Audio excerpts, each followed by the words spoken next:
Oke, pada video kali ini saya akan memberikan contoh untuk penggunaan loop atau perulangan for ya pada pemrograman C++.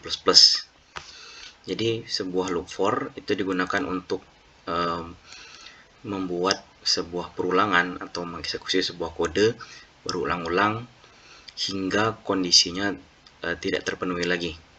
Loop for juga digunakan untuk melakukan sebuah iterasi ya, dimana iterasi tersebut bisa kita hitung berapa jumlahnya gitu. Oke, untuk membuat sebuah loop for ya, di sini saya akan include dulu untuk standar input output pada C++ ya. Misalnya di contoh ini saya ingin membuat sebuah program yang akan mencetak suatu kalimat ya berulang-ulang. Dalam hal ini saya akan mencetak hello world sebanyak 100 kali gitu.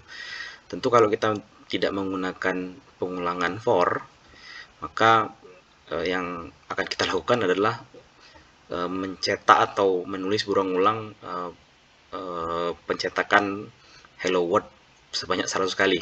Tapi dengan perulangan for, kita hanya butuh beberapa sintaks saja untuk melakukan program tersebut. Oke, di sini kita buat dulu main functionnya gitu ya, program utama. Kemudian ini adalah body program utama. Nah di sini standar return ya.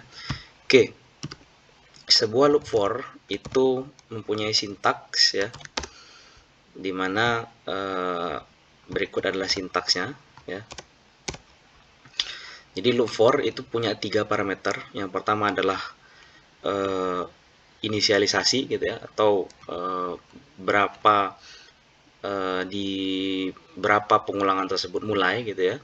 Kemudian di kondisi ketiga, di parameter ketiga itu adalah kondisinya. Kemudian di terakhir adalah update dari pengulangan tersebut.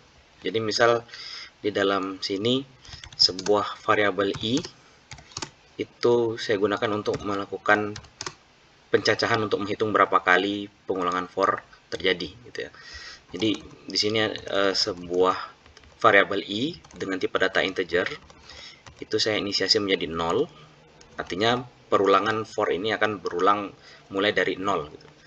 Nah, parameter ketiga adalah kondisinya. Jadi kondisi perulangan itu akan terjadi selama i ini atau variabel i ini kurang dari 100. Kemudian untuk melakukan updation atau update dari perulangannya, maka i-nya itu harus menaik, jumlah i-nya harus menaik sehingga i-nya harus ditambah setiap kali perulangan berakhir, atau dalam hal ini saya menggunakan sintaks i++. Ini artinya i-nya akan bertambah satu kali setiap perulangan. Oke, di sini di body dari loop ya, atau badan perulangannya ya, adalah tempat di mana kode atau perintah gitu yang akan dieksekusi di dalam suatu perulangan for ya. Nah, dalam hal ini di kasus ini saya akan mencetak sebuah teks berupa hello world ya. Kemudian ini saya kasih end of line untuk mencetak ke bawah gitu ya. Oke, untuk melihat program itu berakhir ya, untuk melihat apakah benar for kita keluar dari perulangan for ini, maka saya akan cetak dulu di sini untuk menandakan bahwa program sudah berakhir. Oke, ini kurang end of line ya. Oke, seharusnya nanti ya. Oh, sebentar, ini ada salah. Oh, ini saya belum mengincludekan using namespace ya, space std untuk pengganti variabelnya ya, apa namanya, fungsi cout-nya. Oke, harusnya ini kalau saya compile ya harusnya akan mencetak hello world sebanyak 100 kali. Oke, ini saya clear dulu. Kemudian ini saya compile ya, G++ strip O ya, for loop cpp. Oke, kita compile. Oke, untuk mengeksekusinya adalah /for loop, karena di sini file .exe-nya sudah muncul ya. Oke, ini saya eksekusi ya. Oke, kita lihat di sini hello world ya, itu dicetak sebanyak 100 kali ya. Dan kemudian setelah selesai loop for keluar, maka programnya berakhir. Oke, untuk contoh yang lebih praktikal ya, misalnya saya ingin membuat program untuk misalnya mencetak bilangan dari 0 sampai ke n. Dari n ini bisa berapa saja, jadi bisa 10, bisa 100 gitu ya. Artinya program ini akan mencetak, kalau misalnya n-nya 100, maka yang dicetak adalah bilangan dari 0 sampai ke 100, khusus untuk bilangan positif gitu ya. Oke, di sini saya modifikasi dulu programnya ya. Saya gunakan integer n atau variabel n untuk menampung nilai batas pencetakan gitu ya. Kemudian untuk kondisi dari loop for-nya harus kita update menjadi n+1. Artinya kondisinya ketika i ini menghitung kurang dari n+1. Jadi kalau misalnya 10, berarti kalau n-nya sama dengan 10, maka perulangan masih tetap terjadi ya. Oke, ini saya cetak misalnya cout ya. Oh, untuk membedakan tipe print ya, saya gunakan struktur if ya. Apabila i-nya ini itu sama dengan n+1 atau di akhir batas gitu ya, batas pencetakannya, maka jenis printnya cout ya, format printnya adalah i end of line ya. Artinya nanti format printnya tidak menginkludkan koma. Kalau tidak, else ya, maka format printnya akan mencetak seperti ini ya. Artinya dia akan menginkludkan sebuah koma. Jadi nanti hasil pencetakannya itu ada menginclude sebuah koma gitu ya. Oke, ini sebentar, end of line. Oke, di sini supaya interaktif saya tambahkan cout ya, untuk mencetak di layar nanti masukkan sebuah bilangan ya. Kemudian ini saya titik koma, kita gunakan karakter cin untuk menginput nilai ke variabel n ya. Oke, kemudian di sini sebelum menampilkan bilangan, supaya untuk menjeda gitu ya, kita tampilkan bilangan yang tampil ya. Tampil adalah, oke, di sini saya kasih end of line untuk mencetak ke bawah gitu ya. Oke, kemudian di sini saya update sedikit biar terlihat rapi gitu ya. Oke, kemudian saya save, compile ulang. Ini saya clear dulu. Oke, selesai. Maka ini kalau saya eksekusi ya, misalnya saya masukkan 10. Oke, oh ini ada sedikit kesalahan ya, ini /n ya, kemudian ini n. Nah, kalau misalnya batas akhir, jadi harusnya bukan n+1 ya. Oke, ini saya update dulu, compile ulang. Oke, ini 10 ya.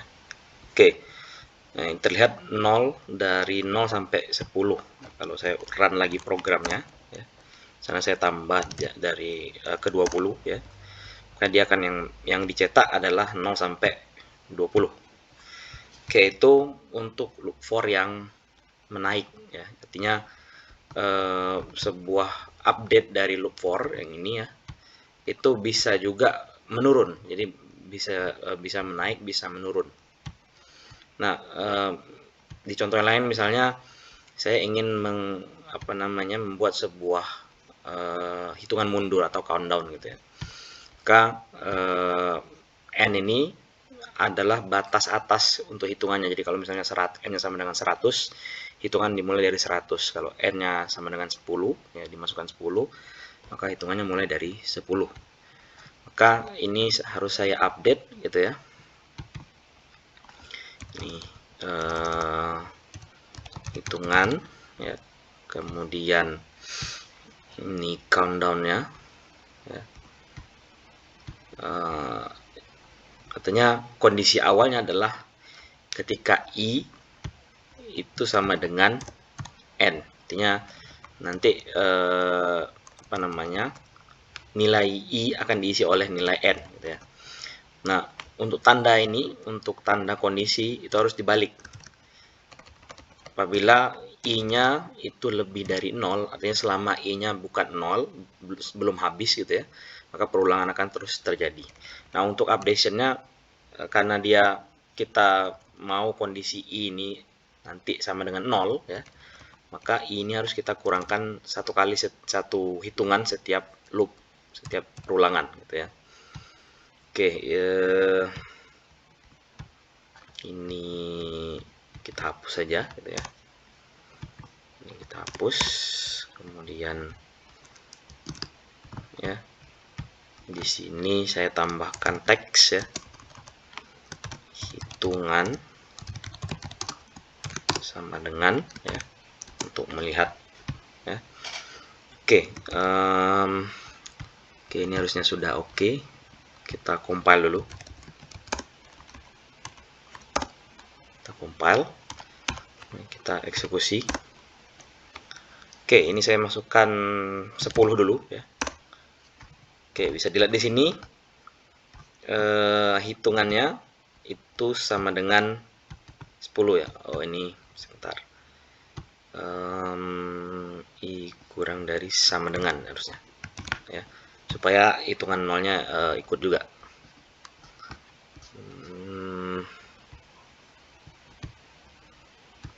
Sama dengan 0.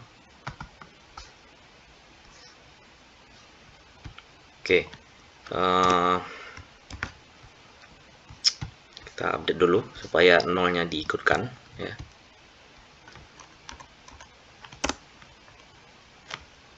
Di sini 10 misalnya. Oke, nah ini ya. Jadi countdownnya mulai dari 10, 9, 8, 7 dan 0 ya. Nah, ini untuk variasi saja gitu ya, untuk melakukan perlambatan gitu ya. Kita juga bisa menggunakan nested for gitu ya, atau loop for di dalam sebuah block for gitu ya. Misalnya di sini saya gunakan integer j gitu ya. J ini untuk mendelay programnya gitu ya. Itu mulai dari 0, kemudian j ini akan berakhir ketika loop akan berakhir ketika j-nya kurang dari misalnya 1 juta ya. Nah, seperti ini ya. Kemudian